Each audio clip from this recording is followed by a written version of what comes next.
صلی اللہ تبارک و تعالی علیہ وعلی آلہ واصحابہ وازواجہ وذریتہ وبارک وسلم تسلیما کثیرا اما بعد فاعوذ باللہ من الشیطان الرجیم بسم اللہ الرحمن الرحیم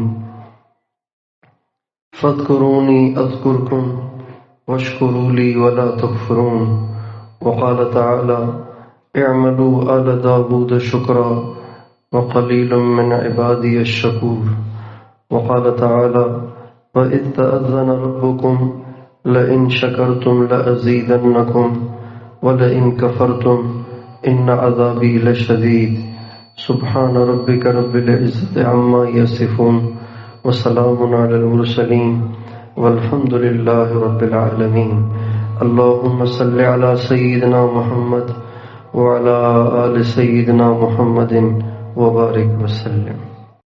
آج یہاں پہلی نماز اور پہلا جمعہ ہو رہا ہے اور قیامت تک یہاں نمازیں ہوں گی، قیامت تک یہاں جمعے ہوں گے۔ تو یہ قیامت تک کے جمعوں اور قیامت تک کی نمازوں کا اجر آج یہاں جمعہ پڑھنے والوں کو ملے گا۔ جو آدمی کسی چیز کو شروع کرتا ہے تو اس کو بعد والے سارے اجر کرنے والوں، کام کرنے والوں کا اجر ملتا ہے۔ اللہ تعالیٰ اپنے بندے سے ایک چیز کو بہت پسند کرتے ہیں، ایک چیز کو بہت ناپسند کرتے ہیں۔ جو چیز اللہ کو پسند ہے اپنے بندوں سے، اور وہ چیز ہر بڑے کو اپنے چھوٹے سے پسند ہے، وہ اللہ تعالیٰ کی نعمتوں کا شکر ہے۔ اللہ تعالیٰ یہ چاہتے ہیں کہ بندے شکر کریں، اور جو چیز اللہ تعالیٰ کو اپنے بندوں سے ناپسند ہے وہ ناشکری ہے، اور ہر بڑے کو اپنے چھوٹے سے ناشکری ناپسند ہے۔ جب چھوٹا یعنی بیٹا اپنے باپ سے کہے آپ نے کیا کیا ہے ہمارے لیے، تو آپ سوچیں باپ کے دل پہ کیا گزرتی ہے۔ یہ گھر بنایا ہے آپ نے، ایسا گھر ہوتا ہے، اس نے جتنی محنت کی ہوتی ہے اس پر جو اس کے دل میں ایک اوروں کی طرف سے حوصلہ افزائی کی توقع ہوتی ہے تو وہ ساری پاش پاش ہو جاتی ہے اور اس کا دل پرزا پرزا ہو جاتا ہے۔ لیکن جب اولاد کہے ابو آپ پہ قربان جاؤں، آپ نے کتنی محنت کی ہے، تو باپ اتنی محنت کرنے کے لیے دوبارہ تیار ہو جاتا ہے۔ تو اللہ تعالیٰ اپنے بندوں سے ناشکری کو ناپسند کرتے ہیں اور اپنے بندوں سے شکر کو بہت پسند کرتے ہیں۔ اور یہ شکر اتنا بڑا عمل ہے، اتنا بڑا عمل ہے کہ جس کا اثر دنیا میں بھی ظاہر ہوتا ہے، آخرت میں بھی ملے گا۔ ہمارے نبی کا ارشاد ہے وہ شخص جو کھائے اور سب شکر کرے، الطاعم الشاکر، وہ شخص جو کھائے اور پھر کہے یا اللہ تیرا شکر ہے، میں تو اس لائق نہیں تھا، کھائے اور شکر کرے، وہ اس کی طرح سے ہے کہ جو بھوکا رہے اور صبر کرے۔ اور نبی کریم صلی اللہ علیہ وسلم کی عادت شریفہ ہمیشہ شکر کرنے کی تھی۔ ہمارے نبی کبھی بھی ناشکری کا بول نہیں بولتے تھے، ہمیشہ اللہ کا شکر کرتے تھے۔ اور آپ صرف نعمتوں پہ اللہ کا شکر نہیں کرتے تھے، آزمائشیں آتی تھیں، پریشانیاں آتی تھیں، تکلیفیں آتی تھیں، تو بھی آپ اللہ کی تعریف کرتے تھے، اللہ کا شکر کرتے تھے۔ حدیث میں آتا ہے جب ہمارے نبی پر کوئی آزمائش، کوئی پریشانی آتی تو بھی آپ فرماتے تھے الحمدللہ علی کل حال، اے اللہ میں ہر حال میں تیری تعریف کروں گا، ہر حال میں تیرا شکر ادا کروں گا۔ ہمارے نبی کو جن مواقع پر سب سے زیادہ پریشانی پیش آئی ان میں سے ایک موقع غزوہ احد کا ہے۔ غزوہ احد میں ایک دم وہ ہوا جس کی توقع نہیں تھی، ایک دم وہ ہوا جس کی توقع نہیں تھی۔ غزوہ احد میں ایک تو مسلمانوں کو شکست ہو گئی جبکہ فتح ہوتی نظر آ رہی تھی، پھر 70 صحابہ شہید ہوئے، 70 صحابہ، ساتھ چلنے والے، جان نثار کرنے والے، اپنا سب کچھ اشارے پہ لٹانے والے، ان میں سے ایک بھی چلا جائے تو بڑا صدمہ ہوتا ہے۔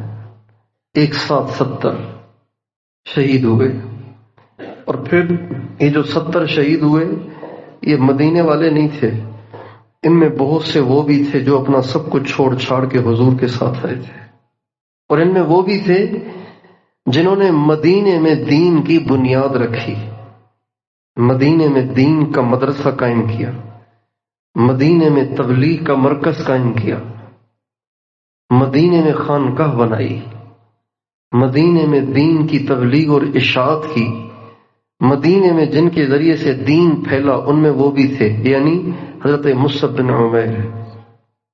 ہمارے نبی تو بعد میں تشریف لائے تھے، آپ نے اپنے جانے سے پہلے حضرت مصعب بن عمیر کو بھیجا تھا، انہوں نے آ کے مدینے میں محنت کی، ایک ٹھیا بنایا جس کو مرکز کہیں، ایک ٹھیا بنایا، ایک مرکز بنایا، وہاں بیٹھتے تھے، اور پھر جو ان کے ساتھ مسلمان پہلے سے چند مسلمان تھے وہ اوروں کو لاتے، ملاقات کرواتے، اور پھر یہ ان سے بات کرتے یہاں تک کہ وہ اسلام میں داخل ہو جاتے۔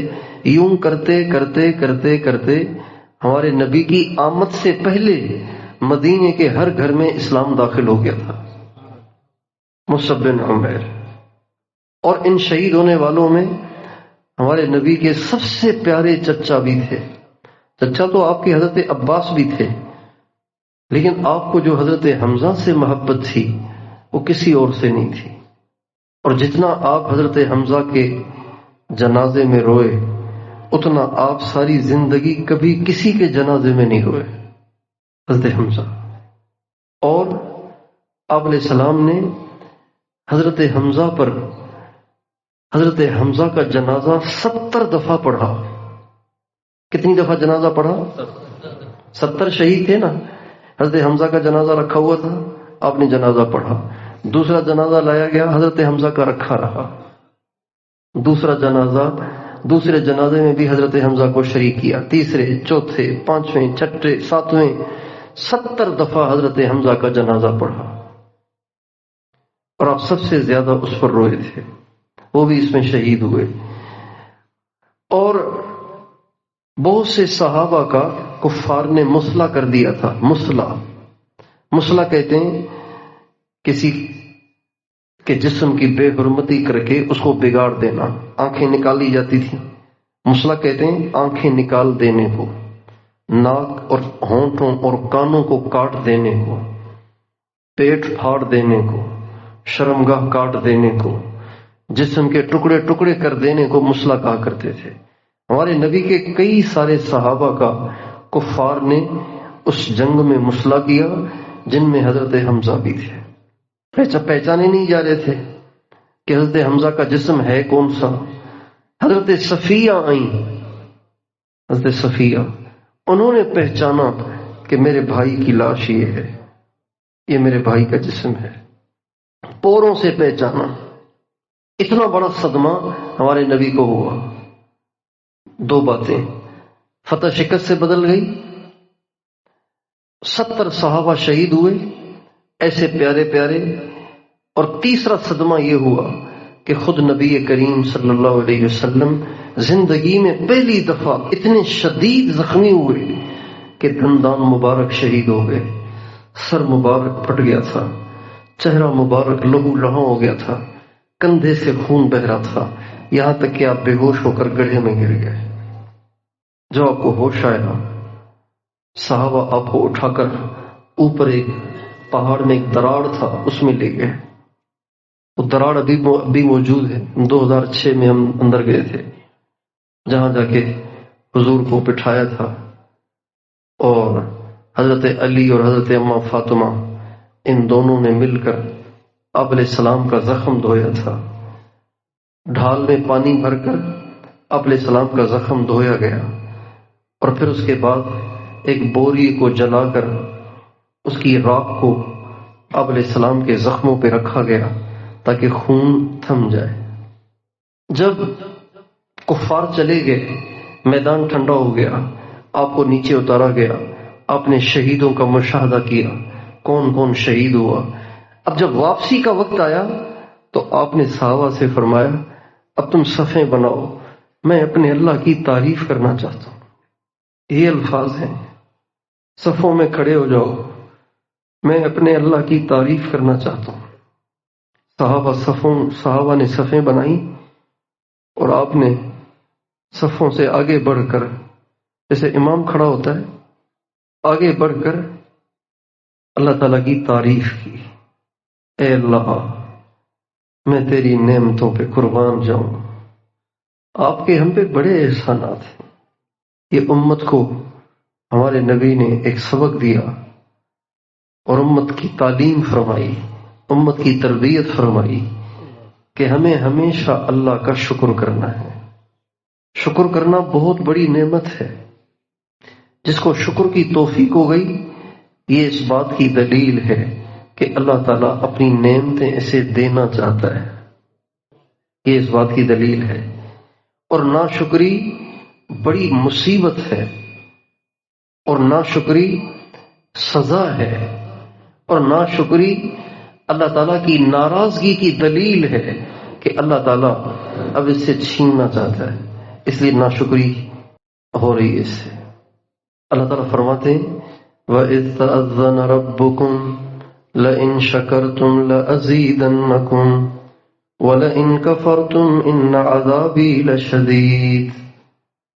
اللہ تعالیٰ فرماتے ہیں تمہارے رب نے یہ فیصلہ کر دیا ہے، تمہارے رب نے یہ فیصلہ کر دیا ہے کیا؟ لَئِن شَكَرْتُمْ، اگر تم بنو گے شاکر، اگر تم کرو گے شکر، اگر تم نعمتوں کی قدر کرو گے، اگر تم نعمتوں کا اقرار کرو گے، اللہ تعالیٰ کی تعریف کرو گے، لَأَزِيدَنَّكُمْ۔ اب آپ اس کا ترجمہ سنیے، میں ضرور بڑھاؤں گا، میں ضرور بڑھاؤں گا، میں ضرور بڑھاؤں گا۔ 3 دفعہ کہا ہے اللہ نے، لَئِن شَكَرْتُمْ لَأَزِيدَنَّكُمْ۔ حضرت امام جعفر صادق، امام حسین کے پڑپوتے، امام حسین کے بیٹے، امام زین العابدین، امام زین العابدین کے بیٹے امام محمد باقر، اور ان کے بیٹے امام جعفر صادق، اور یہ امام ابو حنیفہ کے استاد ہیں، امام اعظم ابو حنیفہ کے استاد ہیں، اور ہمارے سلسلہ عالیہ، نقش بندیہ، مجددیہ اور سلسلہ قادریہ کے سرخیل ہیں۔ قادریہ میں بھی ان کا نام آتا ہے اور نقش بندیہ میں بھی ان کا نام آتا ہے، اور دونوں میں نام اس لیے آتا ہے اس لیے کہ ان کو جو فیض ملا، ان کو جو نسبت ملی، ان کو جو اللہ تعالیٰ سے تعلق کی دولت حاصل ہوئی، وہ 2 جگہوں سے۔ ایک اپنے نانا حضرت قاسم سے، جو پوتے تھے حضرت ابو بکر کے۔ نانا کس کے تھے؟ امام جعفر صادق کے، اور پوتے کن کے تھے؟ سیدنا صدیق اکبر کے، حضرت قاسم۔ ایک تو ان کو نسبت ملی ان سے، اور ایک ان کو نسبت ملی اپنے والد گرامی امام محمد باقر سے۔ حضرت قاسم سے جو نسبت ملی تو حضرت قاسم کو نسبت ملی، حضرت قاسم کو نسبت ملی حضرت سلمان فارسی سے، ان کو نسبت ملی سیدنا صدیق اکبر سے۔ تو یہ ہوا نقش بندیہ۔ اور ان کو جو دوسری نسبت ملی وہ ملی اپنے والد گرامی امام محمد باقر سے، ان کو نسبت ملی امام زین العابدین سے، ان کو نسبت ملی امام حسین سے، ان کو نسبت ملی امام عالی مقام حضرت علی المرتضی کرم اللہ وجہہ سے۔ تو امام جعفر صادق رحمۃ اللہ علیہ کی صحبت میں امام اعظم ابو حنیفہ نے 2 سال گزارے. کتنے سال گزارے؟ 2 سال ان کی صحبت میں رہے اور فرمایا کرتے تھے لولا السنتان لہلک النعمان. اگر یہ ابو حنیفہ 2 سال امام جعفر صادق کی صحبت میں نہ رہتا تو ابو حنیفہ تو ہلاک ہو جاتا. تو امام جعفر صادق فرماتے ہیں مجھے تعجب ہے اس شخص پر کہ جو نعمت میں اضافہ چاہتا ہے اور شکر نہیں کرتا. تو نعمت میں اضافے کا نسخہ ہے اللہ تعالیٰ کی نعمتوں پہ شکر کرنا، ہر حال میں کہنا الحمدللہ، یا اللہ تیرا شکر ہے، یا اللہ تیرا شکر ہے، یا اللہ تیرا شکر ہے. اور محبت کا تقاضا بھی یہی ہے، محبت کا تقاضا بھی یہی ہے کہ اللہ تعالیٰ کی آزمائشوں پہ منہ نہ بنایا جائے. محبت کا تقاضا ہے کہ اللہ تعالیٰ کی طرف سے آنے والی آزمائشوں پہ منہ نہ بنایا جائے. بولیے منہ نہ بنایا جائے، بلکہ بشاشت کا مظاہرہ کیا جائے. ایسے نہیں ہونا چاہیے کہ میٹھا میٹھا ہپ ہپ اور کڑوا کڑوا تھو تھو، ایسے نہیں ہونا چاہیے. بلکہ جس سے محبت ہوتی ہے اس کا پھول بھی اچھا لگتا ہے، اس کا پتھر بھی اچھا لگتا ہے. اگر کسی کو کسی سے عشق ہو جائے اور وہ اس کو گلاب کا پھول پیش کرے تو وہ اس کو بھی لے کر سینے سے لگاتا ہے، محبوب کا دیا ہوا ہے. اور اگر وہ اس پر تھوک بھی دے نا، اگر وہ عشق میں صادق ہے تو وہ اس تھوک کو بھی اپنے اوپر ملتا ہے، اس لیے کہ محبوب کا تھوک ہے. چنانچہ جب صلح حدیبیہ کے موقع پر نبی کریم صلی اللہ علیہ وسلم کو حدیبیہ جگہ پر محصور کر دیا گیا، آپ ٹھہر گئے اور کفار آئے آپ سے بات کرنے کے لیے، تو اس میں سہیل بن عمر بھی تھا، قریش کا سردار سہیل بن عمر. جب وہ واپس گیا تو اس نے واپس جا کے قریش مکہ کو بتایا یار میں نے تو عجیب منظر دیکھا ہے. کیا دیکھا؟ کہ میں نے کسی کو کسی سے ایسی محبت کرتے نہیں دیکھا جیسی محبت محمد کے ساتھیوں کو محمد سے کرتے دیکھا ہے. کہ وہ کیا؟ کہ وہ تھوکتے ہیں تو وہ تھوک بھی زمین پہ نہیں گرنے دیتے، اگر وہ تھوکتے بھی ہیں تو تھوک بھی کسی نہ کسی کی ہتھیلی پہ گرتا ہے اور پھر وہ اپنے چہرے اور اپنے جسم پہ اسے ملتا ہے. وہ وضو کرتے ہیں تو اس کے وضو کا مستعمل پانی زمین پہ گرنے نہیں دیتے، اس کی کوہنیوں سے ٹپکنے والا پانی زمین پہ نہیں گرتا، کسی کے ہاتھ پہ گرتا ہے اور وہ اسے ملتا ہے. جب وہ بلاتے ہیں تو سارے دوڑتے ہیں، جب وہ بات کرتے ہیں تو ایسے تھم جاتے ہیں جیسے بت بیٹھے ہوئے ہوں. جب کسی سے محبت ہوتی ہے صرف اس کا پھول نہیں، اس کی تھوک بھی اچھی لگتی ہے. محبت کا تقاضا بھی یہی ہے کہ اللہ تعالیٰ خوشی دے تو بھی کہے الحمدللہ، غمی دے تو بھی کہے الحمدللہ، تو بھی اللہ تعالیٰ سے ناراضگی کا مظاہرہ نہ کرے، اللہ تعالیٰ کی طرف سے اس بھیجی ہوئی آزمائش پہ منہ نہ بنائے بلکہ اس پہ خوشی کا مظاہرہ کرے. خوشی کا مظاہرہ نہ کرے تو کم از کم ناشکری کا مظاہرہ نہ کرے. ہمارے حضرت مولانا جمشید صاحب اللہ تعالیٰ ان کی قبر پہ کروڑوں رحمتیں نازل فرمائے، ہمیں ایک مجنوں کا ایک قصہ سنایا کرتے تھے اور وہ سناتے تھے اشعار میں، اور اس میں بہت بڑا سبق ہے. موقع تو نہیں ہے یہاں مجنوں کا واقعہ سنانے کا، جو کہ مجنوں کی محبت ناجائز اور پلید اور نجس تھی، اور یہاں تو ہم سارے پاکیزہ محبت کے حصول کے لیے بیٹھے ہیں. لیکن نصیحت حاصل ضرور ہوتی ہے. تو مولانا فرماتے تھے کہ مجنوں کو بڑی اس کی خواہش رہتی تھی کہ کوئی موقع میسر ہو کہ میں لیلا کو دیکھوں. نہ اس زمانے میں واٹس ایپ تھے، نہ اس زمانے میں آئیڈیاں بنی ہوئی تھیں. آج کل تو آئیڈیاں بنی ہوئی ہیں، ہر ایک نے آئی ڈی بنائی ہوئی ہے، جس کو دیکھنا چاہے آرام سے دیکھ سکتا ہے، اس کی نجی تصویریں بھی دیکھ سکتا ہے، اس کی محفلوں کی تصویریں بھی دیکھ سکتا ہے. تو اس کو بڑی خواہش تھی کہ میں لیلا کو دیکھوں.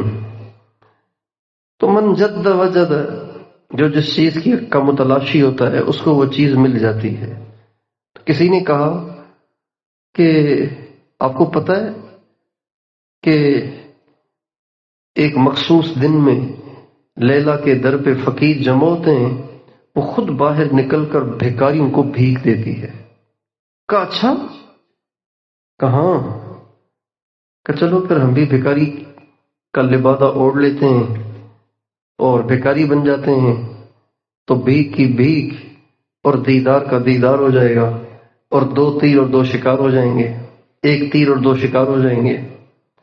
چنانچہ وہ بھی فقیروں والا لباس پہن کر اپنے گلے میں کافہ لٹکا کر آگے آ کے بھیکاریوں کی لائن میں لگ گیا.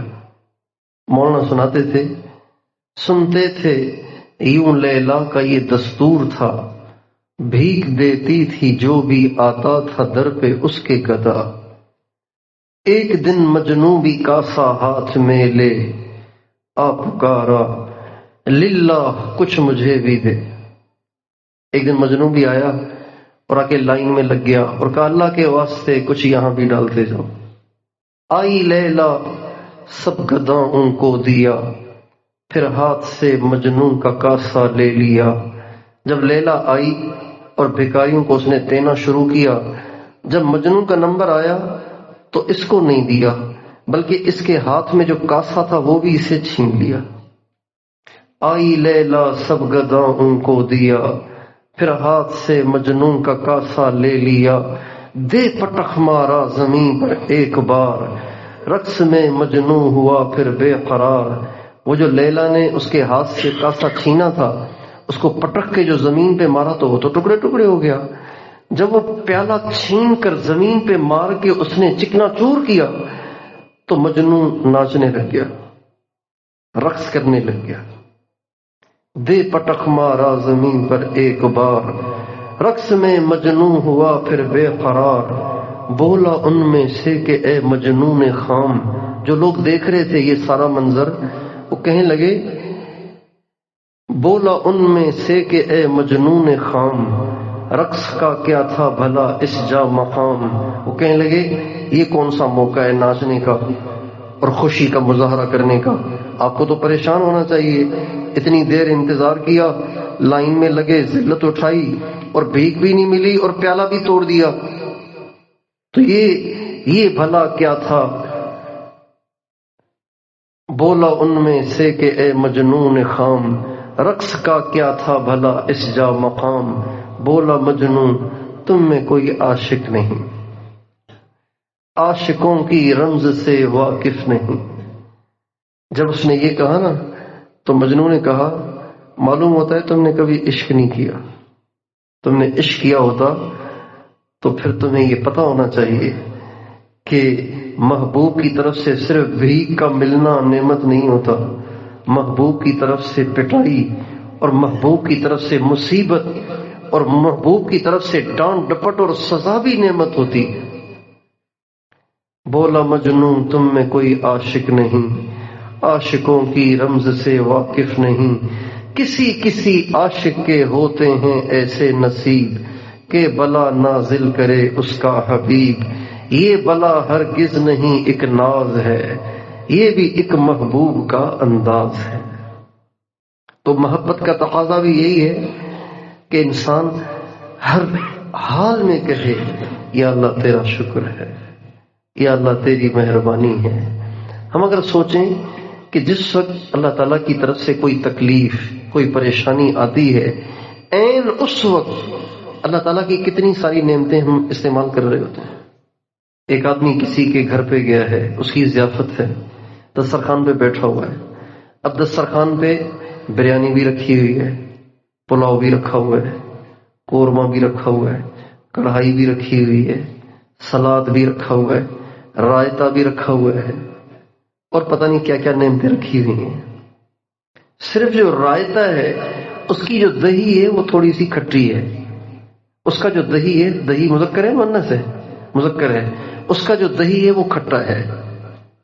اب کڑھائی اتنی زبردست قورمہ اتنا زبردست، وائٹ الگ، ریڈ الگ، پھر پلاؤ اور پھر بریانی، پھر اتنی ساری چیزیں، پھر اس میں حیدرآباد کی ربڑی بھی، اور اس میں ملتان کا سوہن حلوہ بھی، یہ ساری چیزیں سجی ہوئی ہیں۔ صرف رائتے کا جو دہی ہے وہ تھوڑا سا کھٹا ہے، اب وہ منہ بنا کے بیٹھا ہوا ہے۔ دعوت، یہ کوئی دعوت کی ہے؟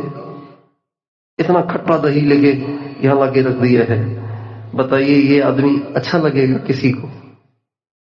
میزبان کو، کسی کو بھی اچھا لگے گا یہ؟ یار تو اندھا تو نہیں ہو گیا؟ اتنی ساری نعمتیں تیرے پاس رکھی ہوئی ہیں، تجھے پسند نہیں ہے تو چھوڑ دو، تو ویسے ہی قورمہ کھا لو، ویسے ہی کڑھائی کھا لو۔ جب انسان ایک چھوٹی سی چیز سے پریشان ہو کر ناشکری کے بول رہا ہوتا ہے، عین اس وقت اس کی زبان تو بول رہی ہوتی ہے، اس کے کان تو سن رہے ہوتے ہیں، اس کی آنکھیں تو دیکھ رہی ہوتی ہیں، اس کے گردوں میں درد نہیں ہوتا، اس کی کمر میں درد نہیں ہوتا، اس کے گھٹنوں میں درد نہیں ہوتا، اس کے کندھوں میں درد نہیں ہوتا، اس کے سر میں درد نہیں ہوتا، اس کے پٹھے ٹھیک ہوتے ہیں۔ ابھی چند دن پہلے ہمارے ایک ساتھی سے ملاقات ہوئی تو ان کے بچے کا انتقال ہو گیا تھا، تو میں نے ان سے تعزیت کے الفاظ کہے۔ میں نے کہا کیا ہوا تھا بچے کو؟ کہنے لگے وہ بچے کے پٹھے کمزور تھے۔ میں نے کہا اس کا علاج نہیں ہو سکتا تھا؟ کہ ڈاکٹروں نے کہا کہ اس کے پٹھوں کے علاج کے لیے 4 کروڑ چاہیے۔ کتنے پیسے چاہیے؟ 4 کروڑ کہاں سے آئے؟ پٹھوں کے علاج کے لیے 4 کروڑ چاہیے۔ ہمارے پٹھے ٹھیک ہیں، پٹھے کمزور تھے اس لیے انتقال ہو گیا، اور پٹھوں کو ٹھیک کرنے کے لیے 4 کروڑ چاہیے۔ اس لیے بندے کو یہ بات کسی صورت زیبا نہیں ہے کہ وہ ناشکری کرے، ہمیشہ اللہ کا شکر کرے۔ اللہ تعالیٰ کو اپنے بندوں سے بہت اس کا شکوہ ہے، گلہ ہے۔ قرآن مجید میں پتہ نہیں کتنی جگہ اللہ تعالیٰ نے بندوں کے بارے میں یہ گلہ شکوہ کیا ہے کہ بندے شکر نہیں کرتے، بہت تھوڑا شکر کرتے ہیں۔ چنانچہ سورہ ملک میں اللہ تعالیٰ فرماتے ہیں جعل لكم السمع والابصار والافئدة قلیلا ما تشکرون، میں نے تمہیں آنکھیں دی، کان دیے، دل دیے، قلیلا ما تشکرون، بہت تھوڑا شکر کرتے ہو تم۔ حضرت داؤد علیہ السلام کے گھر والوں سے فرمایا اعملوا آل داؤد شکرا وقلیل من عبادی الشکور، اے داؤد کے گھر والوں شکر کرو، اس لیے کہ میرے بہت تھوڑے بندے ہیں جو شکر کرتے ہیں۔ قلیل من عبادی الشکور، میرے بندوں میں تھوڑے سے ہی ہیں آٹے میں نمک کے برابر جو شکر کرتے ہیں۔ تو بھائیو میں اور آپ یہ نیت کریں کہ انشاءاللہ زندگی ہمیشہ شکر گزاری والی گزارے۔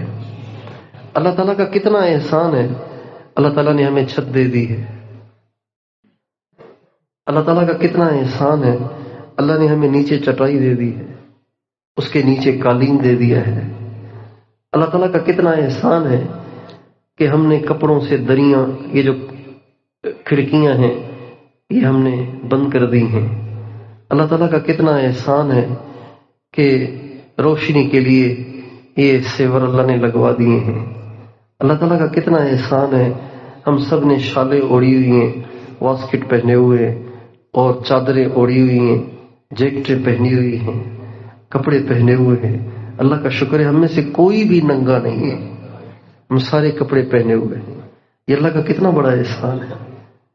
آپ غزہ کی خبر تو لیں، غزہ کا کیا حال ہے، غزہ کا کیا حال ہے۔ آپ کی سردی تو کچھ بھی نہیں ہے، غزہ تو ہے ہی ٹھنڈا علاقہ، غزہ ٹھنڈا علاقہ، جیسے آپ کا مری ہے ایسے ہے غزہ، غزہ ٹھنڈا علاقہ ہے۔ اب ان کے پاس گھر بھی نہیں ہے، خیمے بھی نہیں ہیں، اور کتنے بچے شہید ہو رہے ہیں صرف سردی کی تاب نہ لا کر۔ ہمیشہ اللہ کا شکر ادا کریں۔ ناشکری انسان اس وقت کرتا ہے جب دنیا کے لحاظ سے اپنے سے اوپر والوں کو دیکھتا ہے، اس وقت ناشکری کرتا ہے۔ تو ہمارے نبی کی ہمیں نصیحت ہے کہ ہمیں دنیا کے لحاظ سے اپنے سے اوپر والوں کو نہیں دیکھنا، اپنے سے نیچے والوں کو دیکھنا ہے۔ یہ ہمارے نبی کی ہمیں نصیحت ہے۔ جب ہم اس نسخے پہ عمل کریں گے تو ہمیشہ ہم شکر گزار بن کے رہیں گے۔ ابراہیم علیہ السلام کی اللہ تعالیٰ نے بہت ساری صفات قرآن میں بیان کی ہیں، ان میں سے ایک صفت یہ بھی ہے شاکرا لانعمہ، وہ میری نعمتوں کا بڑا شکر کرتے تھے۔ اور ایک نبی کے بارے میں فرمایا انہ کان عبدا شکورا، وہ میرے ایسے بندے تھے جو میرا بہت شکر ادا کرتے تھے۔ جب انسان کو کسی کی کوئی خوبی پسند ہو نا تو اس کے چلے جانے کے بعد اس خوبی کا تذکرہ کر کے اس کو یاد کرتا ہے۔ میرے تو 4 بیٹے ہیں، ایک مثال کے طور پہ میرا جو پہلا بیٹا تھا نا جو فوت ہو گیا، وہ بہت میری خدمت کرتا تھا، وہ بڑا خدمت گزار تھا، بڑا فرما بردار تھا۔ اللہ تعالیٰ فرماتے ہیں انہ کان عبدا شکورا، وہ بہت شکر کرنے والے تھے۔ تو ہم بھی نیت کریں اللہ تعالیٰ کو شکور بن کے دکھائیں، ٹھیک ہے؟ انشاءاللہ شکور بنیں گے نا، کبھی ناشکری کا بول تو نہیں بولیں گے، ہمیشہ اللہ پاک کا شکر ادا کریں۔ جس گھر کی عورتیں شکر گزار ہوں اس گھر میں کبھی تنگی نہیں آئے گی، یہ لکھ لیجئے۔ جس گھر کی عورتیں شکر گزار ہوں اس گھر میں کبھی تنگی نہیں آئے گی۔ جس گھر کی عورتیں شکر گزار ہوں اس گھر میں کبھی تنگی نہیں آئے گی۔ جس گھر کی عورتیں شکر گزار ہوں اس گھر میں کبھی ٹینشن اور پریشانی کی کیفیت اور بے سکونی اور بے چینی کی کیفیت نہیں بنے گی۔ جس گھر کی عورتیں شکر گزار ہوں اس گھر میں کبھی ایسی لڑائیاں نہیں ہوں گی کہ معاملہ جدائی تک جا پہنچے۔ ابراہیم علیہ السلام اپنے بیٹے حضرت اسماعیل سے کبھی کبھی ملنے آیا کرتے تھے مکہ معظمہ میں، خود تو فلسطین میں رہتے تھے، بیٹے مکہ میں رہتے تھے حضرت اسماعیل علیہ السلام۔ ایک دفعہ تشریف لائے، شادی کے بعد نہیں آئے تھے، تو تشریف لائے تو دیکھا وہ تو ہے نہیں، ایک عورت بیٹھی ہوئی ہے۔ کہا میں ان کی بیوی ہوں۔ کہا وہ خود کہاں ہے؟ آپ کا خاوند کہاں ہے؟ کہا وہ شکار کے لیے گیا ہوا ہے۔ کہا کیا حال ہے، کیسی زندگی گزر رہی ہے؟ کہا پریشانی بہت ہے، بہت تنگی ہے، نہ غلہ ہے، نہ کوئی دریا ہے، نہ کوئی سہولتوں کا سامان ہے، بس گوشت شکار کر کے لے آتے ہیں، گوشت کھاتے ہیں، بس بہت پریشانی ہے۔ ابراہیم علیہ السلام نے فرمایا جب خاوند آ جائیں تو ان کو میرا سلام بھی کہنا اور یہ پیغام دینا کہ چوکھٹ اچھی نہیں ہے، اس کو تبدیل کر لو۔ اسماعیل علیہ السلام آئے، ساری کارگزاری ملی، فرمایا وہ میرے والد تھے اور تجھے طلاق کا کہہ کے گئے، تجھے طلاق ہے۔ کچھ عرصے کے بعد پھر تشریف لائے، اس لیے کہ ناشکری عورت جو ہوگی نا وہ گھر، اس کی وجہ سے گھر میں مصیبتیں آئیں گی۔ وَلَئِن كَفَرْتُمْ إِنَّ عَذَابِي لَشَدِيدٌ، ناشکری کرو گے ایسا پکڑوں گا کہ تم اپنے آپ کو پھر چھڑا نہیں سکو گے۔ وَاشْكُرُوا لِي وَلَا تَكْفُرُونَ، شکر کرو، ناشکری مت کرو۔ تو وہ جو مصیبت کا ذریعہ تھی، مصیبت کی وجہ تھی، اسماعیل علیہ السلام نے ان کو فارغ کر دیا۔ اس کا مطلب یہ نہیں کہ وہ کسی کی بیوی ناشکری ہو تو جا کے طلاق دے دے گی کہ بیان سن کے آیا ہوں، ایسے نہیں کرنا۔ اس پہ محنت کریں، اس کی تربیت کریں۔ نبی کی بات وہی ہوتی ہے، میری بات وہی نہیں ہے، نبی کی بات وہی ہوتی ہے۔ ابراہیم علیہ السلام نبی تھے، ان کی بات وہی تھی، اللہ کی طرف سے تھی کہ اب اس کو نہیں رکھنا چاہیے۔ پھر نبی کے گھر میں تو نبی کے شایان شان بیوی ہونی چاہیے نا۔ عورتوں میں عام طور سے ناشکری ہوتی ہے، کچھ چیزیں گھٹی میں ہوتی ہیں نا، کچھ چیزیں گھٹی میں ہوتی ہیں۔ جیسے مشہور ہے کہ میمن بخیل ہوتا ہے، مشہور ایک بات پٹھان دلیر ہوتا ہے، ایک بات مشہور ہے۔ تو کچھ چیزیں گھٹی میں ہوتی ہیں نا، گھٹی میں ہوتی ہیں، تو عورت کی گھٹی میں ناشکری ہوتی ہے، اس کی تربیت کرنی ہوتی ہے، اس کو پیار سے سمجھانا ہوتا ہے۔ ابراہیم علیہ السلام نے ایک دفعہ اور چکر لگایا، تشریف لائے، تو بھی نہیں تھے، عورت بیٹھی تھی، کہاں ہیں؟ کہ میں بیوی ہوں ان کی، وہ تو شکار پہ گئے ہوئے ہیں۔ کہ کیا حال ہے؟ کہ اللہ کا شکر ہے۔ کیسے؟ کہ شکار کر کے لے آتے ہیں، گوشت کھاتے ہیں، زمزم پیتے ہیں، اور کیا چاہیے؟ اللہ کا شکر ہے، مزے لگے ہوئے۔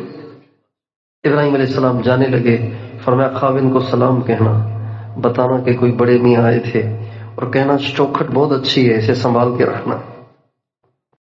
اپنی عورتوں، اپنے بچوں اور اپنی ذات سے ہمیں شکور بننا ہے، شاکر بننا ہے، ہمیشہ اللہ کی نعمتوں کی شکر گزاری اپنانی ہے، اور ہمیشہ اللہ کا شکر ادا کرنا ہے۔ اللہ تعالیٰ کی طرف سے پریشانی آ جائے تو اس وقت سوچنا چاہیے کہ عین اس وقت کتنی ساری نعمتیں میرے پاس، عین اس وقت کتنی ساری نعمتیں، تو پھر اس مصیبت کا برداشت کرنا آسان ہو جاتا ہے۔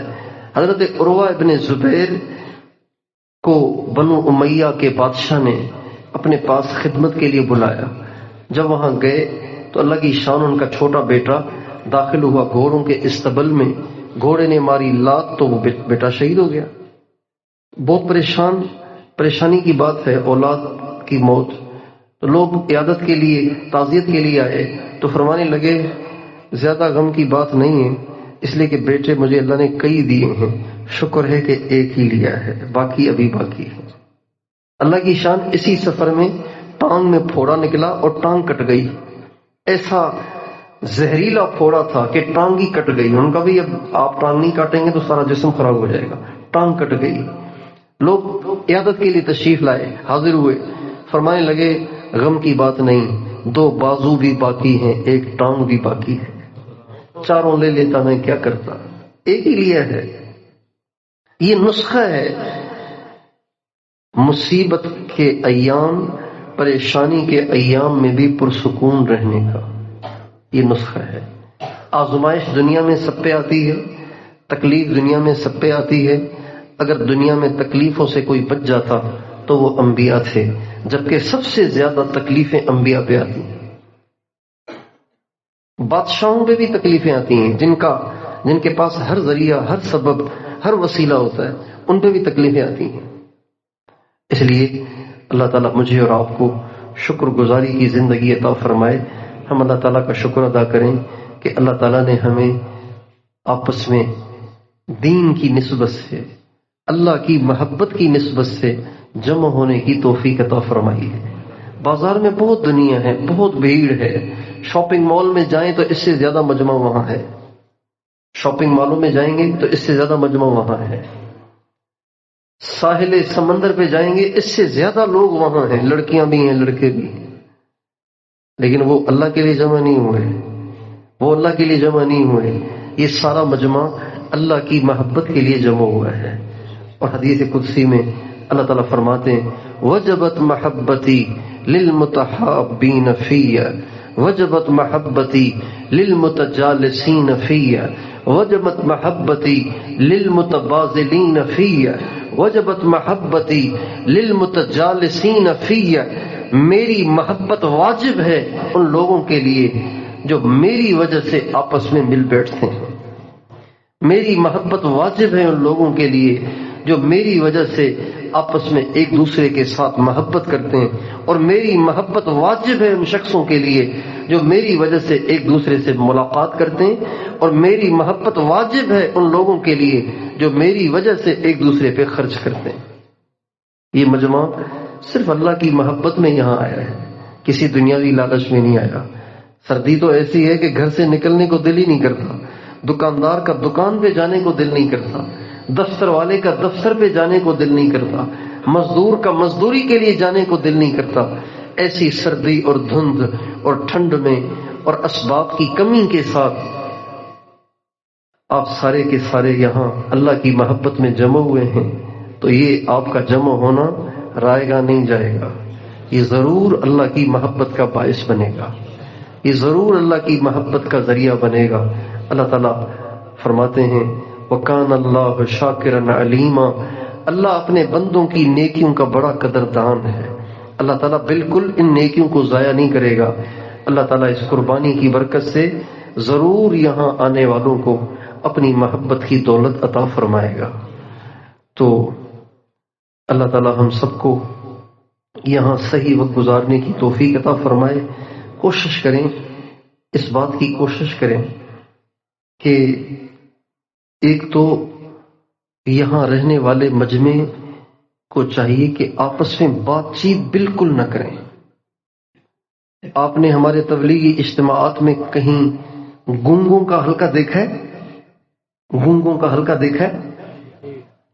سماج سے معذور احباب کا حلقہ، ایک اس میں کرسی پہ بیٹھا ہوتا ہے، وہ اشارے کر رہا ہوتا ہے اور دوسرے سن رہے ہوتے ہیں، آپس میں بیٹھ کے اختلاط بھی کر رہے ہوں، ایک دوسرے کو دعوت بھی دے رہے ہوں، تب بھی آواز نہیں ہوتی، اشارے ہوتے ہیں۔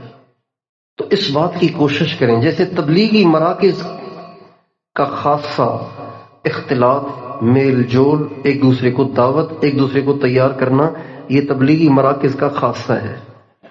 خانقاہوں کا جو خاصہ ہے نا، وہ ہے سناٹا۔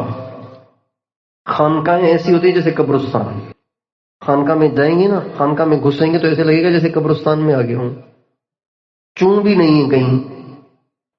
اس کی ہم کوشش کریں کہ ہم یہاں ایسے رہیں جیسے کوئی یہاں ہے ہی نہیں، اس کی ہم مشق کریں۔ زبان کا بولنا چاندی ہے، اس کی خاموشی سونا ہے، اس کی ہمیں مشق کرنی ہے۔ ہمارے بزرگ فرماتے ہیں جیسے جیسے بچوں کو بولنا سکھایا جاتا ہے نا، ایسے بڑوں کو خاموشی سکھانا ضروری ہے۔ بڑوں کو خاموشی سکھانی چاہیے، چپ کیسے رہتے ہیں۔ تو یہ جو ہمارے 2 دن ہیں یہاں پہ، بلکہ پونے 2 دن یا 1.5 دن ہے، تو اس میں ہم اس کی کوشش کریں کہ بولنے سے بچیں۔ ہماری خانقاہ پہ ایک مفتی صاحب ٹھہرے ہوئے تھے، ایک عالم ٹھہرے ہوئے تھے، سلوک سیکھنے کے لیے تشریف لائے تھے۔ تو کئی دن ٹھہرے، کیفیت نہیں بن رہی تھی۔ مجھ سے کہا کہ کئی دن ہو گئے، مراقبہ بھی کر رہا ہوں، کیفیت نہیں بن رہی۔ تو میں نے کہا ایسے کریں کہ اب آپ صبح سے لے کے رات تک جو بولیں نا اس کو لکھا کریں، پھر روزانہ مجھے رات کو دکھایا کریں کہ آج سارا دن میں نے یہ باتیں کی ہیں۔ اب جب ساری بات ہے، اب جو بولو وہ دکھاؤ، تو انہوں نے دکھایا ہی نہیں۔ ایک دن بھی نہیں دکھایا، دوسرے دن بھی نہیں دکھایا، تیسرے دن بھی نہیں دکھایا، ہفتہ 8 دن گزر گئے، کچھ بھی نہیں دکھایا۔ میں نے کہا میں نے آپ سے کہا تھا کہ آپ روزانہ رات کو دکھایا کریں نا، کہ اس دن سے لے کے اب تک ایک بول بھی نہیں بولا، اور ایسی کیفیت ہے کہ بس کیا بتاؤں، رگ رگ سے اللہ اللہ، روئیں روئیں سے اللہ اللہ۔ ہم لوگ کچھ نہ کچھ اعمال کر لیتے ہیں، پرہیز نہیں کرتے۔ ہمارے مولانا ظاہر شاہ صاحب رحمۃ اللہ علیہ کو میں دیکھتا تھا کہ جب وہ اس عنوان پہ بات کرتے تھے تو ان کی آنکھوں میں آنسو ہوتے تھے، اور وہ درد سے جیسے پھٹ رہے ہوتے تھے، ایسے جیسے پھٹ رہے ہیں، اور یہ فرماتے تھے اعمال تو ہم کچھ نہ کچھ کر لیتے ہیں، پرہیز نہیں کرتے۔ یہ لہجہ تھا ان کا، اعمال تو ہم کچھ کر لیتے ہیں، پرہیز نہیں کرتے۔ تو آپ سارے اس 1.5 پونے 2 دنوں میں اتنا سا لوتھڑا ہے، یہ اس کو کنٹرول کریں۔ جرمہ صغیر و جرمہ کبیر، سائز اس کا بہت چھوٹا ہے لیکن اس کے بول بڑے خطرناک ہیں، گولی سے زیادہ اثر ہے ان میں، سانپ اور بچھو کے ڈنگ سے زیادہ زہر ہے اس میں۔ تو مشق کریں گے اس کی انشاءاللہ، سناٹا رکھیں گے، خاموشی کا ماحول بنائیں گے انشاءاللہ۔ پیچھے والے بتائیے، خاموشی کا ماحول بنائیں گے نا، سناٹے کا ماحول بنائیں گے نا، ایسے جیسے کوئی یہاں ہے ہی نہیں، اس کا ماحول بنائیں۔ دوسرا، ادھر ادھر دیکھنے سے پرہیز کریں، بس یوں رہیں۔ نبی کریم صلی اللہ علیہ وسلم کی نظر کا جو زاویہ تھا نا، وہ متعین تھا۔ ہماری نظر کا تو کوئی زاویہ متعین ہی نہیں ہے نا، ہم اوپر بھی فل اوپر بھی دیکھ لیتے ہیں، فل نیچے بھی دیکھ لیتے ہیں، فل دائیں بھی دیکھ لیتے ہیں، فل بائیں بھی دیکھ لیتے ہیں، فل آگے بھی دیکھ لیتے ہیں، فل پیچھے بھی دیکھ لیتے ہیں، جہاں تک نظر جاتی ہے وہاں تک دیکھتے ہیں۔ ہمارے نبی کی نظر ایسے نہیں تھی، ہمارے نبی کی نظر کا زاویہ تھا۔ اگر آپ کھڑے ہوتے تو آپ کی نظر سجدے کی جگہ سے ہٹتی نہیں تھی، اگر آپ بیٹھتے تھے تو آپ کی نظر گود سے ہٹتی نہیں تھی، بیٹھتے تھے تو نظر گود میں، کھڑے ہوتے تھے تو نظر سجدے کی جگہ۔ اسی کی ہم سے نماز میں مشق کرائی جاتی ہے. جب ہم قیام میں کھڑے ہوتے ہیں تو ہمیں نظر کہاں رکھنے کا حکم ہے؟ جب ہم بیٹھتے ہیں اتحیات میں یا جلسے میں 2 سجدوں کے درمیان تو نظر ہمیں کہاں رکھنے کا کہا گیا ہے؟ گود میں. یہ ہمارے نبی کی نظر کا زاویہ ہے. یہ 2 چیزیں اپنی قابو میں کریں. جب آپ یہ 2 چیزیں قابو میں کر لیں گے تو پھر وقوف قلبی لانا نہیں پڑے گا، وقوف قلبی خود ہوگا. دل میں اللہ کی یاد اور اللہ کا دھیان لانا نہیں پڑے گا، خود رہے گا. کوشش کریں گے نا انشاءاللہ. اللہ تعالی ہم سب کو توفیق عطا فرمائے.